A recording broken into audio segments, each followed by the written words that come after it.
Good evening, everyone. I want to do a quick presentation because during the election there's going to be a lot of pandering by the unions to support anything but conservative. That's the ABC. In this particular presentation, I'm focusing on the biggest noisemaker during the election, which is Uniform, which is basically the former CAW, Canadian Auto Workers Union, to basically highlight their statements in terms of why they're taking certain approaches, who the players are into it, to kind of give you an idea on economic policies and statements.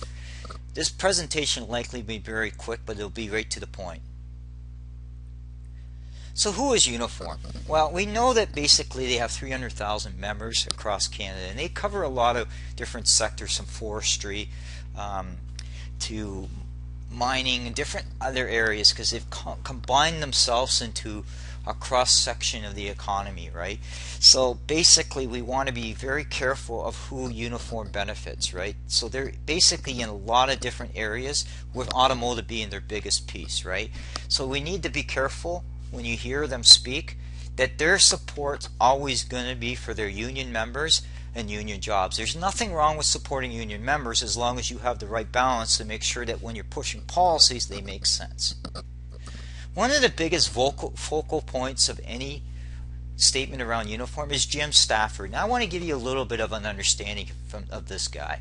This guy is always in the media, whether it's with CBC on Steve Paikin. I'm not sure why they interview this guy, other than that he's a pro-socialist guy. He's tied to the NDP, and he typically, whatever supports NDP policies, he'll come out and speak. So maybe if you put him on a team where he was doing an interview where you had somebody from the social side, which he would represent, and then you had somebody from the private sector, economists, then you'd have a good balance, because that way you're getting a social perspective, his view of when he looks at the figures versus the private sector. However, when you deal with CTV, CBC, or the Steve Paikin show, typically this guy's on with other guys from the same background, which tend to be social type of economists that all have a social view of policy.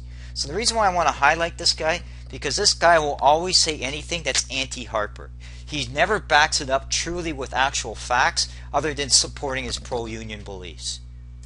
So let's talk about Uniform and Mulcair. Well, lately Mulcair has been going around pandering for different things to support different sectors of the economy. So Mulcair lately has been focusing a lot on aerospace and automotive. Now this article is from June 23rd from the Windsor Star, but it shows you that it doesn't appear that Mulcair and Unifor are on the same page. And that's an interesting thing, because Mulcair gets a lot of his backing from Uniform. It seems to me that Mulcair is incoherent in terms of his policies. It seems to me that due to this lack of experience and depth in business and finance, that he's shooting from the hip in terms of policy. This one actually tells you point blank that Uniform wants a clear policy across all segments, not just with automotive. It also shows you that Mulcair is wishy-washy with it in terms of NAFTA, opening NAFTA up. So what does it tell you here? Mulcair's got only one or two angles he goes at on policy that basically are here to pander the votes to say, yes, I'm going to support you. But yet, what's not in this article is that some of the policies I've discussed from the get-go, which are enhancing CPP, cap and trade, that are actually going to hurt manufacturing, which he doesn't talk about. The other thing he doesn't talk about here as well is this was done in July, so at that time his corporate tax statement was incoherent at best. He was looking at raising it close to, we thought at one time, about 6%. He subsequently backpedaled to about 17.5% from 16%, so 1.5% increase he's talked about. But that's not discussed there. It's not discussed about trade policies in depth in terms of supporting that. So in essence, it seems to me there's an issue between Uniform's direction on policy and what the NDP is going to bring into power. Now, let's talk about correct statements here. The Uniform is really good at putting up graphs that are meaningless. And when I mean meaningless, you cannot put a graph up there that doesn't have the details that align with overlying data, which means is if you show economic growth is low, then you should be comparing what's happening to other things. There should be trend lines in those graphs.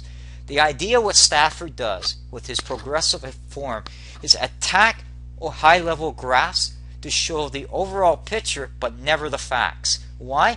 Because it's very easy for him to point that economic policies aren't working, because those people that read those graphs don't understand necessarily have that expertise in balance of payments or trade policy or tax policy. So he's playing into that fear. As much as the NDP says Harper's doing fear mongering, the NDP is doing just as much in terms of using Unifor's decision. The second thing is Diaz had made an article in Huffington Post which was far from being accurate. It was called out for its accuracy, and yet I've never heard Mulcair in the last 30 days talk much about Uniform in terms of its stance. Why? Because he's probably distancing himself from statements that are showing Mulcair is not on the same page. And that's the reason why I did this quick video, because I want to show you that as much as Mulcair is putting up this front, there's people that are dissenting against some of his policies, and these are people that supported him over the long haul. So you need to ask yourself when you're seeing questions of this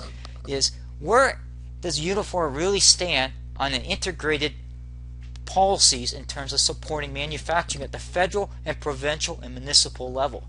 You don't get that. What you get from them is blaming Harper. Harper's not responsible for certain policies, whether it's mining regulation, hydro rates, or some of the infrastructure in terms of roads and transportation. That stuff goes back to the provinces setting the priorities. If Unifor was so concerned about the automotive sector and other aspects of their union members, then why haven't they not pushed Wynne to backpedal on policies like Ontario Registered Pension Plan? They haven't. Basically what they said, they support Ontario Registered Pension Plan, and yet in non-unionized environments, and that's a lot of small manufacturing, the ORPP, if there isn't a defined benefit plan, then likely what's going to happen is those companies are going to have to pick up that pension cost, which is going to add to the manufacturing costs. That's not what you're going to hear from Uniform. So this is what you have to kind of read through their statements to kind of basically tell yourself, are they really talking factual information? Thanks.